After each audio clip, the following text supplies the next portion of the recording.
La vida familiar está sujeta a constantes cambios que generan pequeñas crisis de crecimiento, por ejemplo, el nacimiento de nuevos hijos, la adolescencia de los mismos, el proceso de separación de los hijos ya adultos y la vejez. La capacidad de la familia para aceptar y asumir los cambios es un factor determinante para una buena salud mental familiar. Esta tiene relación con el funcionamiento o funcionalidad de la familia. En la medida que la familia presenta ciertas condiciones que le permiten funcionar adecuadamente y hacen que sus miembros se desarrollen y se sientan bien, podemos decir que posee una buena salud mental, mientras que existen otras que no logran un equilibrio o estabilidad. La familia es promotora de la salud o de la enfermedad mental de sus miembros. Los modelos de familia emergidos de la modernidad la condenan porque al proponer un ideal metafísico de familia, borran a los sujetos que la componen y ponen el relieve en sus aspectos negativos. La familia indica que los sujetos se captan e incluyen en los relatos familiares configuradores de su historia. Esta perspectiva podría ofrecer posibilidades humanas y de salud mental para ella y cada uno de sus miembros. En las familias, los procesos psicodinámicos varían según el tipo de organización familiar y su lugar en la sociedad. En términos generales, puede decirse que las condiciones familiares que no satisfacen necesidades básicas de los niños son causas contribuyentes y en ciertos casos decisivas para que las personas sufran trastornos mentales y desviaciones específicas. Las condiciones del hogar en que se desarrollan coadyuvan a que las personas sean psicológicamente sanas o enfermas. Algunos niños son más sensibles que otros a las influencias malignas de un ambiente familiar desfavorable.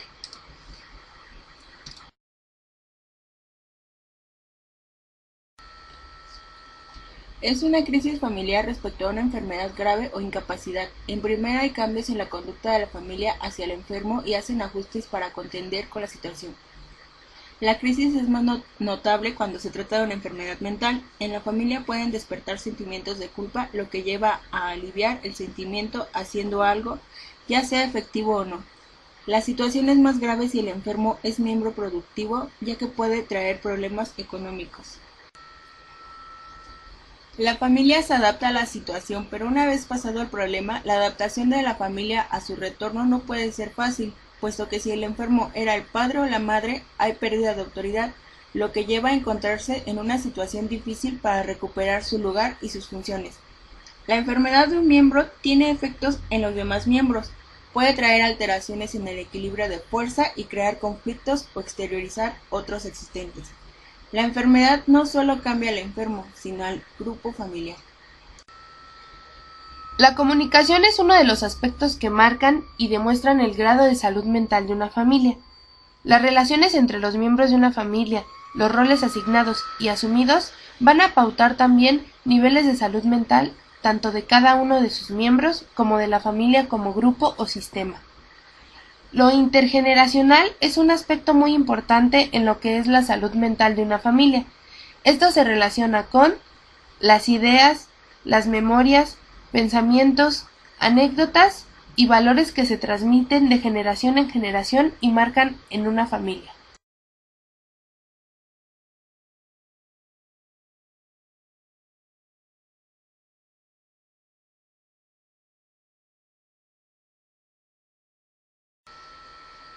Ernesto pertenece a una familia de clase media de origen mexicano, conformada por el padre y 8 hijos. Él es el cuarto hijo en orden cronológico. Analizando la constelación familiar, se encontró que el padre es autoritario y jerárquico, con la única responsabilidad de trabajar y proporcionar dinero al hogar. Había establecido límites rígidos en la familia, pero sus órdenes y reglas las hacía obedecer por vía de su hijo Felipe, quien tenía la función de hijo parental en colaboración con su novia, la cual no vivía con ellos. La madre había fallecido hace 10 años. También habría que señalar que el hijo mayor está independizado y su residencia está apartada.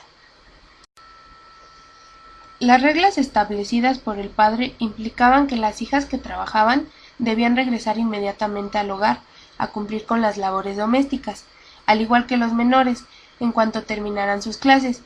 Los límites hacia el exterior son muy rígidos, sin contacto con otros familiares, sin posibilidad de recibir visitas en casa ni visitar a alguien. Las hijas necesitan un permiso especial para salir y con la prohibición de salir con chicos. De hecho, el hijo mayor se había casado con el fin de dejar a la familia y una de las mellizas de 21 años, posiblemente con el mismo objetivo, había ingresado a un convento. Actualmente el hijo menor, de 15 años, también con las mismas intenciones religiosas, piensa incorporarse a un seminario, aunque lleva varias asignaturas suspensas en la secundaria. Felipe reconoció que todos los hijos consideraban al padre muy autoritario y que les cerraba las posibilidades de ser sociables y que además no hablaba con ellos, únicamente lo hacía para dar órdenes. Todos reconocían que eran tratados por el padre como niños, notándose con ello la rigidez de las reglas en cuanto al cambio. Sin embargo, este tenía graves problemas de pareja, debido a que su novia deseaba que ya se casaran. Sin embargo, él se negaba, argumentando que no podía dejar a sus hermanos, ya que su obligación era educarlos, cuidarlos y hacerse cargo de la casa como jefe de familia en sustitución de la madre fallecida. Como la novia de este hijo intervenía en la organización familiar, únicamente en relación con ella se puede hablar de límites difusos al exterior. El paciente identificado, Ernesto, es un joven de 22 años de edad, diagnosticado como esquizofrénico de tipo desorganizado, en la Clínica de Salud Mental de la Dra. Martín, en Madrid, donde recibió tratamiento de tipo externo durante varios meses. Tras el control médico de las conductas indeseadas y de su tono afectivo, es dado de alta. Dado que Ernesto sigue manifestando otra serie de síntomas menos alarmantes, pero que están incidiendo en su vida personal y familiar, como pereza, la apatía, la falta de energía, la falta de placer, insociabilidad, etc., que hay que controlar y que deben ser tratados con la misma medida que los síntomas activos. La familia decide consultar en el Centro de Salud Integral Sanieduca, reconocido y recomendado desde la... Según el historial que presenta la familia de Ernesto, este ha padecido síntomas de depresión desde que tenía 15 años. Al parecer, tras presenciar el accidente mortal de uno de sus amigos al ir a pasar con él unas vacaciones en su finca de Guadalajara. Tras este suceso, Ernesto se traslada a casa de un tío paterno durante una temporada para olvidar el acontecimiento, domicilio en el que fue abusado sexualmente por su pariente. La familia de Ernesto no le dio ningún apoyo por lo sucedido, al contrario, lo rechazó por ello. A partir de los 18 años comenzó a descuidar su aseo personal, dejó de estudiar el primer grado de sociología y le dio por ausentarse de la casa por varios días, a dormir en la calle y a emplear un lenguaje incoherente. Fue entonces considerado por su familia como una persona marginal e indigente, negándole nuevamente el apoyo familiar. Lo que motivó al hermano a pedir ayuda fueron los problemas causados en el vecindario por la indigencia de Ernesto y la insistencia de las autoridades municipales para que la familia respondiese ante la situación de abandono. Según el informe clínico, Ernesto fue diagnosticado de esquizofrenia desorganizada o hebefrénica, predominando el afecto absurdo, no apropiado, risa a destiempo y sin sentido, conducta infantil, humor absurdo, desinhibición de los sentimientos, comportamiento extraño y muecas extemporáneas. Se describe su falta de interés y de participación en las terapias. Hay referencias escasas a la manifestación de alucinaciones y delirios, aunque no se descarta que pudiese producirse algún brote no delimitable fuera de la fase activa ya controlada. Aunque se mantiene el tratamiento antipsicótico controlado desde la clínica con periodicidad trimestral, se estima que es necesario y a la vez complementario que Ernesto reciba un tratamiento psicosocial, psicológico, ocupacional y social, siendo fundamental que deje los síntomas de la fase activa, pero también lo es que recupere hábitos de vida normalizados, que esté durante todo el día ocupado y que tenga su grupo de amigos, es decir, la integración en la sociedad, la normalización. Dado que el concepto normalización no es extrapolable al nicho familiar, puesto que se mantienen desencadenantes de conductas previas en Ernesto, la terapia tiene que enfocarse desde el modelo familiar sistémico como única vía posible de intervención.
La madre influye en el niño a través de manifestaciones de amor, cuidado, ternura, impaciencia, cólera, etc. A través de procesos incontables, los padres y el niño forman una comunidad psicodinámica. Es en este contexto que el niño da forma a sus fantasías, sus esperanzas, sus temores y sus frustraciones. Es importante identificar y tratar las enfermedades de los niños desde el comienzo. Una vez que la enfermedad mental se desarrolla, se convierte en una parte regular de la conducta del hijo y es más difícil de tratar. Pero no siempre es fácil saber si el hijo tiene un problema serio. Las tensiones cotidianas pueden causar cambios en los comportamientos del niño. Por ejemplo, la llegada de un nuevo hermano o hermana o ir a una nueva escuela puede causar problemas temporales del comportamiento. Las señales de advertencia de cuándo podría ser un problema más serio incluyen problemas en más de un lugar, en la escuela, en casa o con compañeros, cambios en el apetito o el sueño, aislamiento social o miedo a cosas que no le causaban miedo anteriormente, presentar conductas comunes en los niños más pequeños, tales como orinarse en la cama, señales de estar molesto como tristeza o llanto, signos de comportamiento autodestructivo como golpearse la cabeza o de repente hacerse daño a menudo y pensamientos recurrentes sobre la muerte. Para diagnosticar problemas de salud mental, el médico o especialista en salud mental observa señales y síntomas en el niño, historial médico y antecedentes familiares. Los tratamientos incluyen medicamentos y terapias de conversación.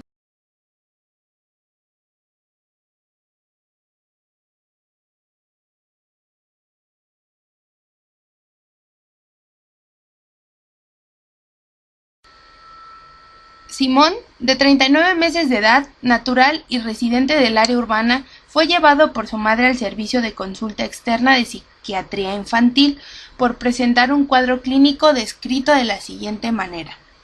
Es agresivo con nosotros y con sus hermanos, nos jala del pelo, no quiere aprender nada, solo agarra la plastilina, no juega ni siquiera con sus hermanos, está atrasado con relación al lenguaje para su edad, tiene movimientos repetitivos en las manos, de aleteo, tiene una tendencia a estar solo y a preferir a los adultos. Según la madre, estos síntomas iniciaron desde los 18 meses de edad, con menor intensidad pero acompañados de autoagresiones. El paciente se golpeaba contra el corral repetitivamente, en especial para dormirse. Situación manejada por la madre así. Le puse una colchoneta para que no se golpeara. Le han realizado estudios de tipo resonancia magnética cerebral, reportada dentro de lo normal. Actualmente asiste a terapia ocupacional. La neuróloga le dijo a la madre del paciente que tenía comportamientos de tipo autista. El niño vive con sus padres y es el último producto de un embarazo de trillizos de una madre primogestante, de un embarazo planeado. Nació a las 32 semanas de gestación. La madre comenta: durante el embarazo estuve muy preocupada por no trabajar y la parte económica pues no fue buena. Nacieron porque ya no me cabían. El control prenatal fue adecuado y el parto institucional se dio mediante una cesárea sin complicaciones. La madre dice que solo requirió oxígeno, mas no incubadora. La talla y el peso eran bajos para su edad. Estuvo hospitalizado los primeros 21 días de nacido.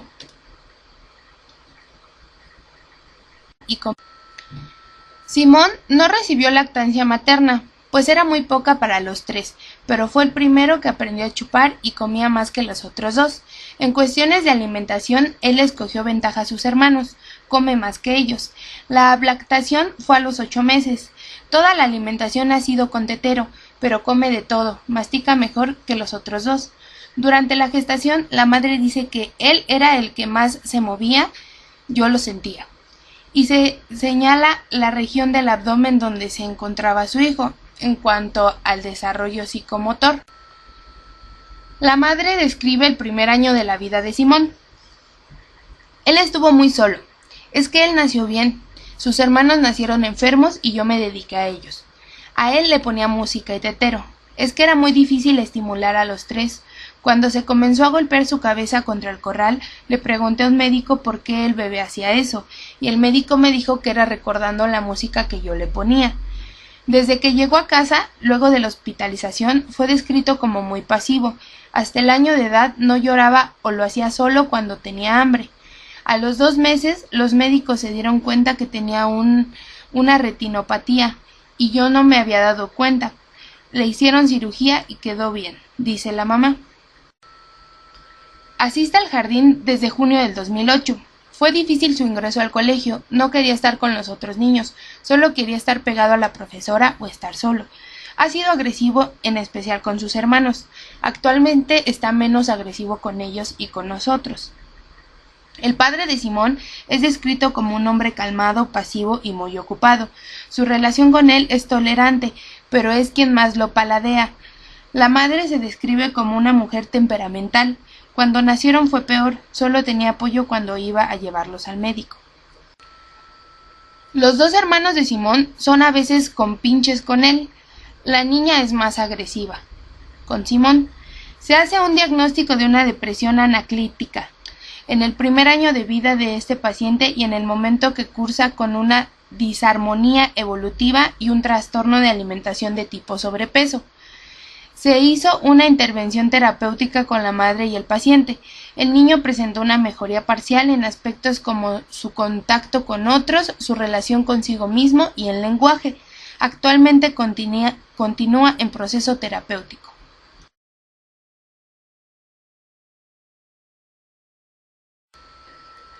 La OMS define la adolescencia como el periodo de crecimiento y desarrollo humano que se produce después de la niñez y antes de la edad adulta, entre los 10 y los 19 años. Se trata de una de las etapas de transición más importantes de la vida del ser humano, que se caracteriza por el ritmo acelerado de crecimiento y de cambios, superado únicamente por el que experimentan los lactantes. Esta fase de crecimiento y desarrollo viene condicionada por diversos procesos biológicos. El comienzo de la pubertad marca el pasaje de la niñez a la adolescencia. Los determinantes biológicos de la adolescencia son prácticamente universales. En cambio, la duración y las características propias de este periodo pueden variar a lo largo del tiempo, entre unas culturas y otras, y dependiendo de los contextos socioeconómicos.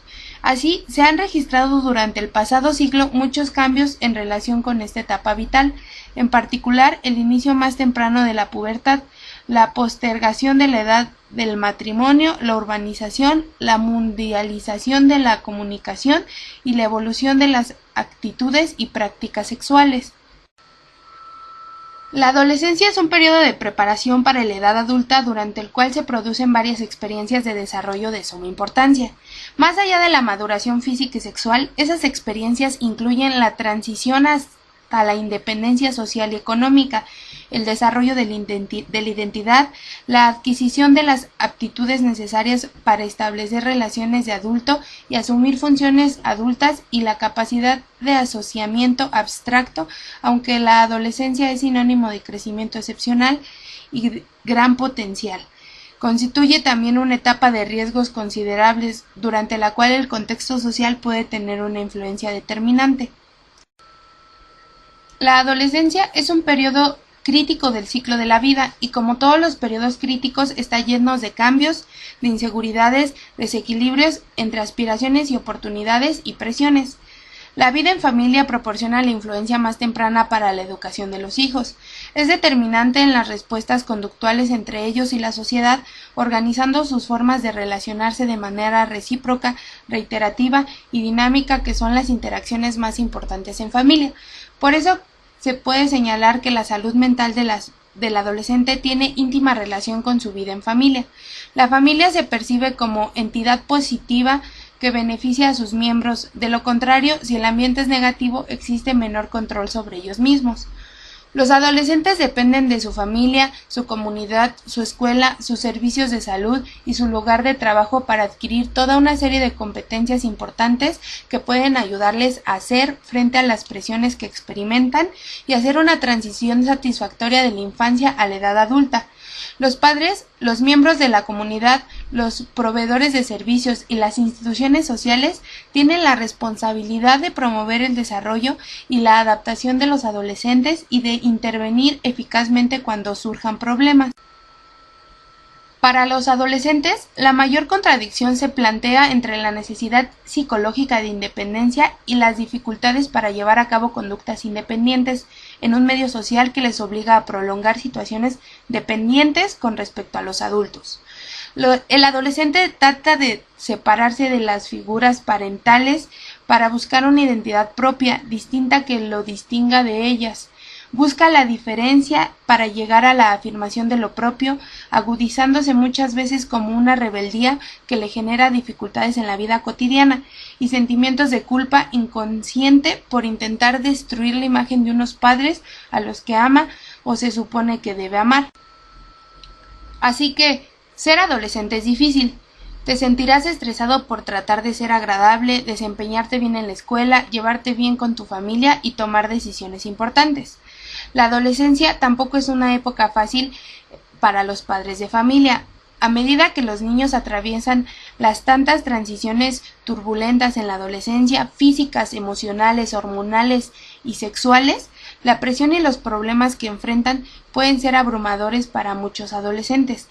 Estas y otras presiones pueden conllevar un problema de salud mental o más de una gran variedad de trastornos.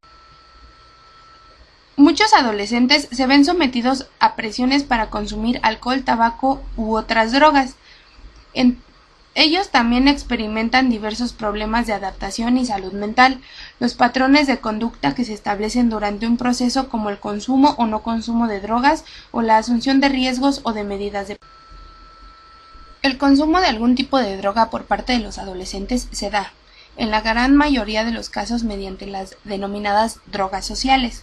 Estas drogas son el alcohol, el tabaco, la marihuana y la cocaína. A su vez, dentro del punto anterior, el tabaco es la sustancia utilizada por la mayoría en primera instancia, seguida por el alcohol. Estas dos sustancias, tabaco y alcohol, son las más reiteradas entre los adolescentes.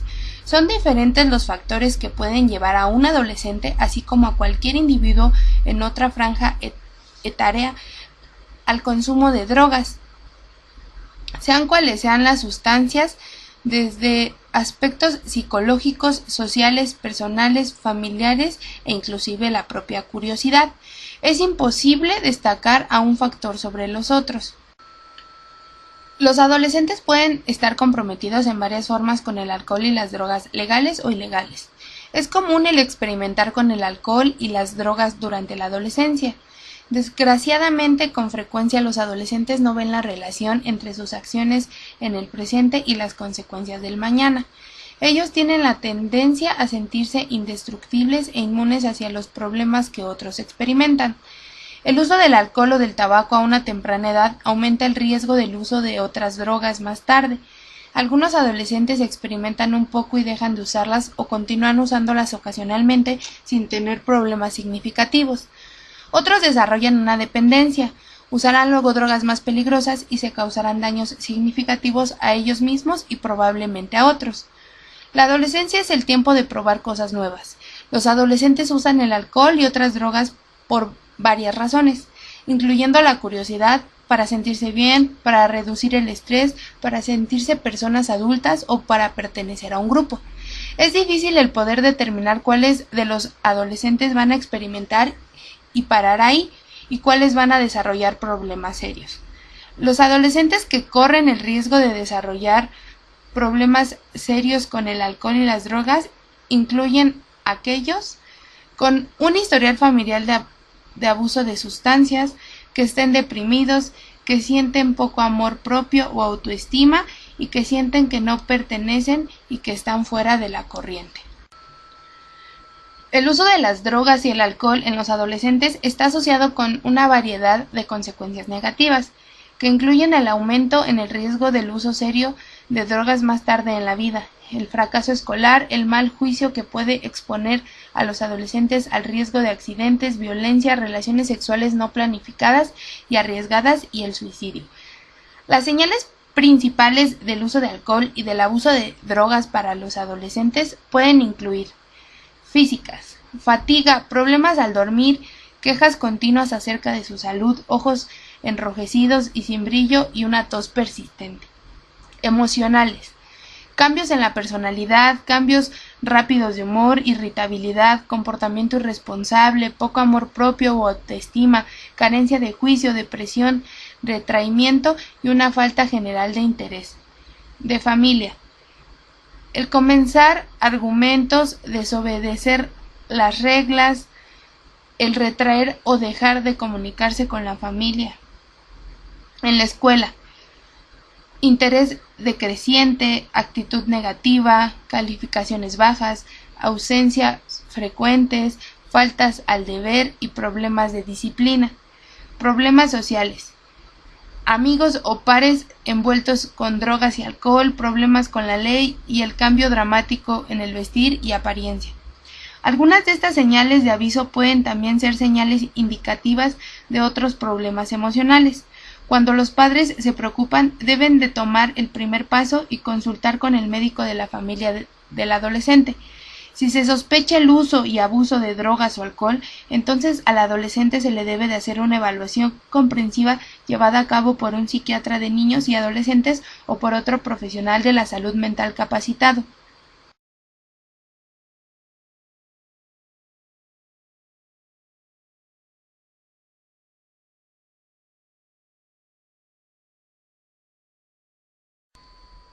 Sarah Green tenía 17 años cuando fue internada en una unidad especial de salud mental en Inglaterra.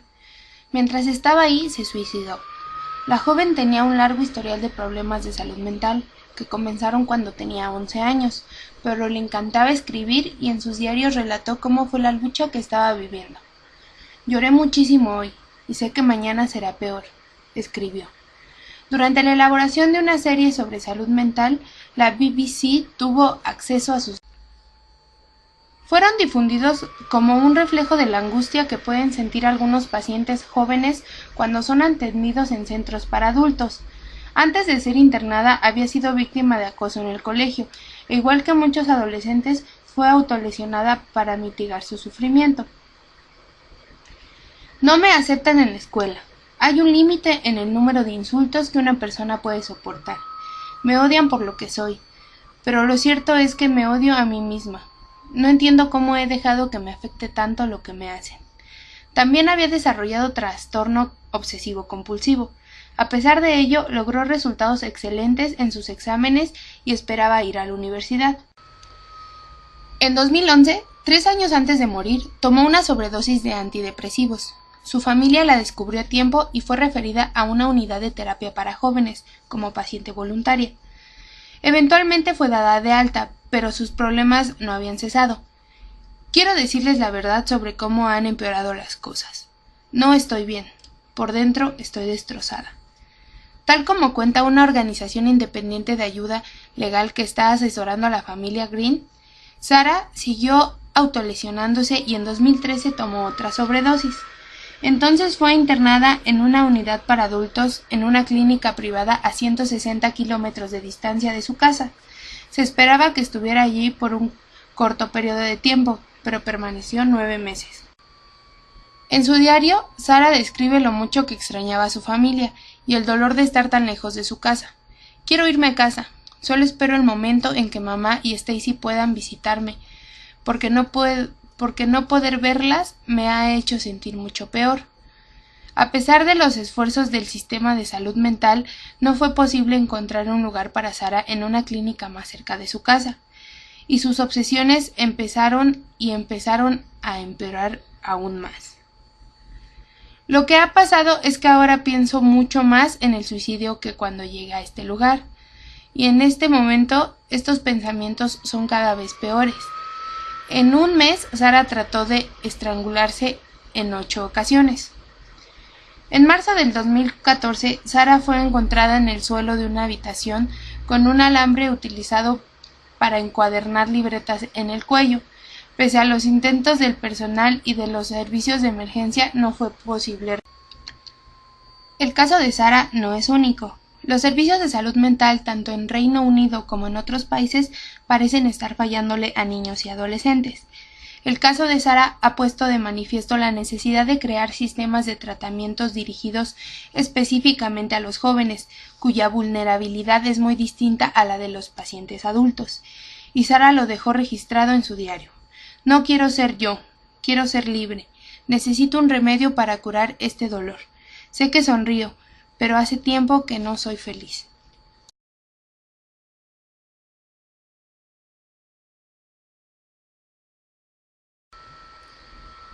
La población mundial está envejeciendo rápidamente. Entre 2015 y 2050, la proporción de la población mundial mayor de 60 años se multiplicará casi por 2, pasando del 12% al 22%. La salud mental y el bienestar emocional tienen la misma importancia en la edad mayor que en cualquier otro periodo de la vida. Los trastornos neuropsiquiátricos representan el 6.6% de la discapacidad total en este grupo etario, y aproximadamente el 15% de los adultos de 60 años o más sufren algún trastorno. Las personas de 60 años de edad o mayores realizan aportaciones valiosas a la sociedad como miembros activos de la familia, voluntarios y participantes activos en la fuerza de trabajo. Aunque la mayoría de las personas mayores tienen una buena salud mental, muchas corren el riesgo de presentar trastornos mentales, enfermedades neurológicas o problemas de consumo de sustancia, además de otras afecciones como la diabetes. Por otra parte, a medida que envejecemos, aumentan las posibilidades de que padezcamos varias afecciones al mismo tiempo. A lo largo de la vida, son muchos los factores sociales, psíquicos y biológicos que determinan la salud mental de las personas.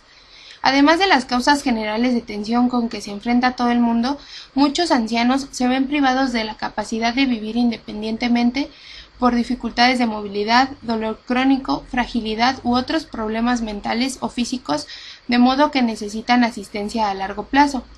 Además, entre los ancianos son más frecuentes experiencias como el dolor por la muerte de un ser querido, un descenso del nivel socioeconómico como consecuencia de la jubilación o discapacidad. Todos estos factores pueden ocasionarles aislamiento, pérdida de la independencia, soledad y angustia. La salud mental influye en la salud del cuerpo y a la inversa.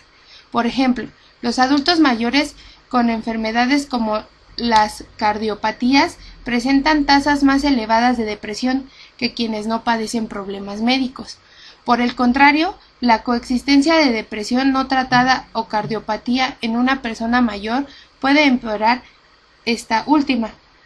Los ancianos también son vulnerables al maltrato, sea físico, sexual, psicológico, emocional, económico o material, al abandono, a la falta de atención y a graves pérdidas de dignidad y respeto. Los datos actuales indican que 1 de cada 10 personas mayores sufre maltrato. El maltrato de las personas mayores no se limita a causar lesiones físicas, sino también graves problemas psíquicos de carácter crónico como la depresión y la ansiedad. La vejez produce una serie de cambios que influyen en el desarrollo de la principal enfermedad mental del paciente mayor. Las enfermedades mentales en la persona anciana no solo son responsables del sufrimiento de ésta, sino también de su familia cuando ésta está presente. Esta enfermedad mental en los pacientes mayores es percibida por los familiares como algo complejo, ya que estos quieren ayudar al paciente, pero sin embargo encuentran muchos obstáculos. Los lazos afectivos de la familia con el paciente es lo que hace que la familia se encargue del cuidado de estos pacientes y luchen por su recuperación, aunque eso vaya en contra del bienestar físico y psicosocial de la familia. Pero para que esta pérdida del bienestar no ocurra, los profesionales tienen que dar a los familiares las herramientas necesarias para el cuidado de estos pacientes. Algunos factores que pueden causar efectos sobre la salud mental de este grupo de edad incluyen el deterioro gradual de la salud y de la capacidad física, la pérdida de la estabilidad económica, el cambio del entorno al mudarse de domicilio y la pérdida del sentido de pertenencia. Las personas mayores frecuentemente sufren la pérdida paulatina de sus amigos íntimos, de su familia y de sus parejas, el deterioro de la capacidad funcional, el sentido de propósito de la vida y la pobreza. Muchas personas mayores desean permanecer durante la vejez en su entorno familiar mientras sea posible, para conservar sus puntos de referencia, sus vecinos y su comunidad. Posibilitar que las personas que padecen trastornos mentales puedan seguir viviendo en sus casas mientras sea posible puede ser una ayuda. La demencia es un síndrome que se caracteriza por la pérdida de la memoria y la capacidad de pensar, trastornos del comportamiento e incapacidad para realizar las actividades de la vida cotidiana. Afecta principalmente a los ancianos, pero no es una parte normal de la vejez. Se calcula que en el mundo hay unos 47.000 millones de personas aquejadas de demencia.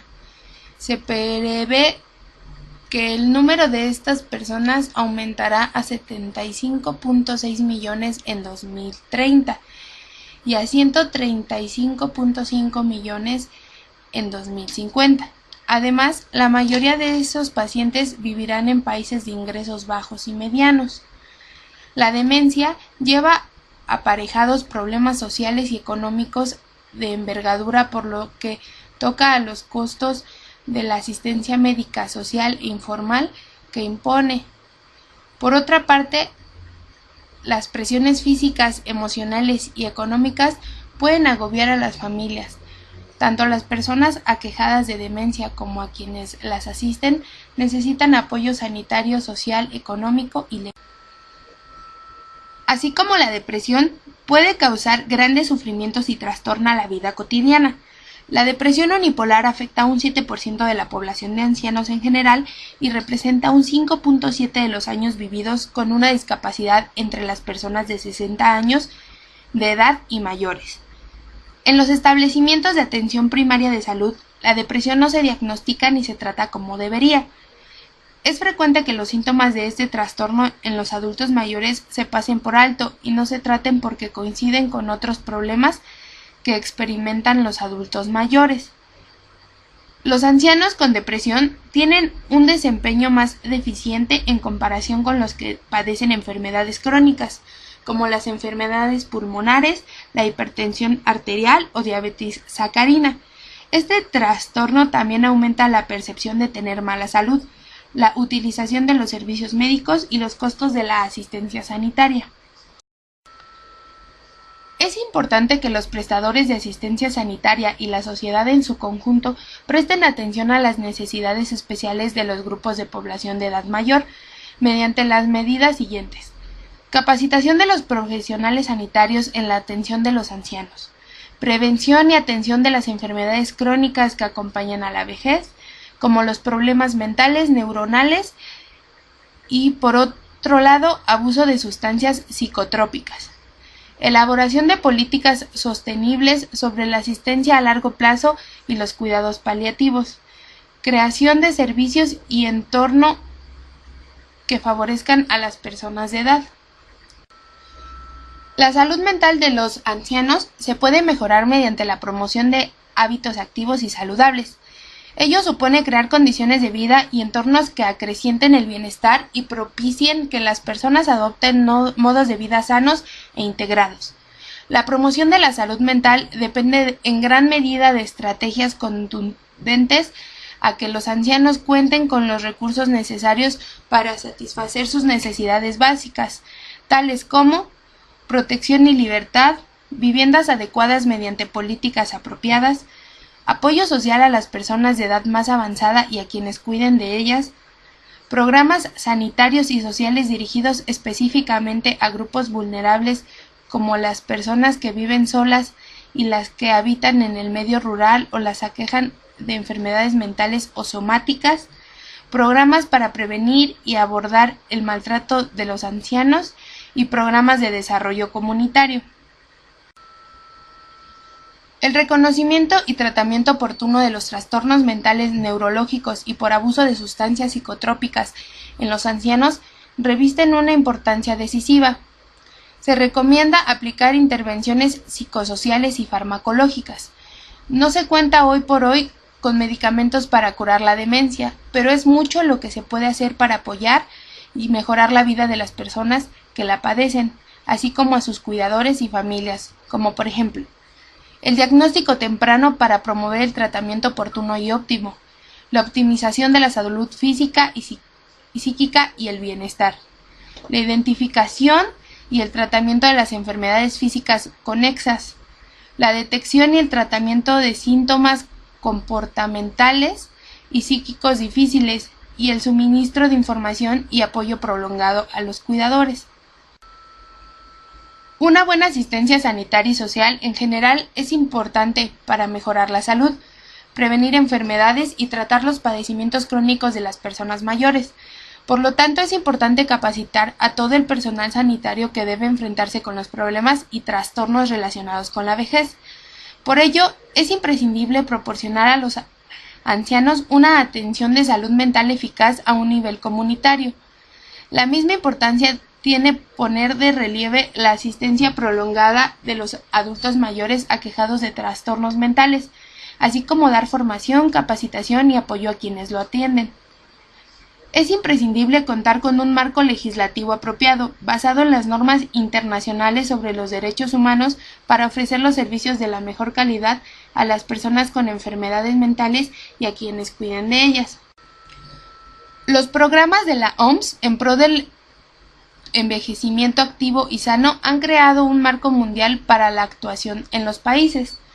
La OMS apoya a la meta de los gobiernos de fortalecer y mejorar la salud mental de los ancianos y de basar los planes de acción y las políticas en estrategias eficaces.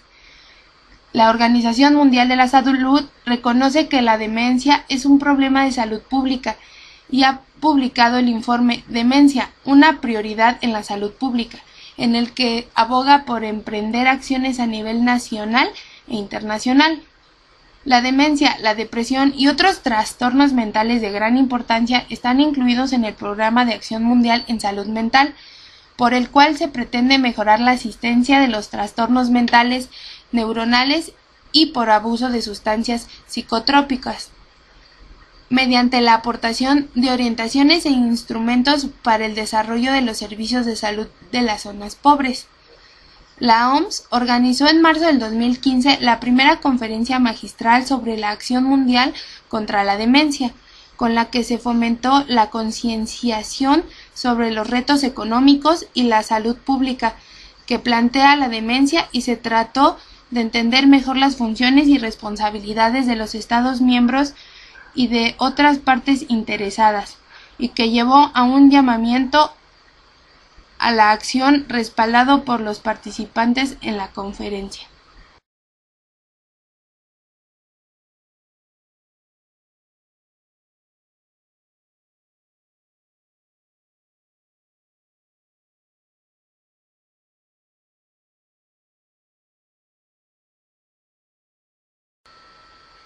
Nicolás, ingeniero de 67 años, trabaja en consultoría y tiene su empresa. Su mamá tuvo Alzheimer y él se hizo cargo de cuidarla hasta el final de sus días, pues es hijo único y la madre quedó viuda antes de que empezara la enfermedad. La enfermedad de la madre generó muchos desgastes emocionales por varias razones. Al principio se presentó que el caso de la mamá era depresión, y después de 2 años dieron con el diagnóstico de Alzheimer.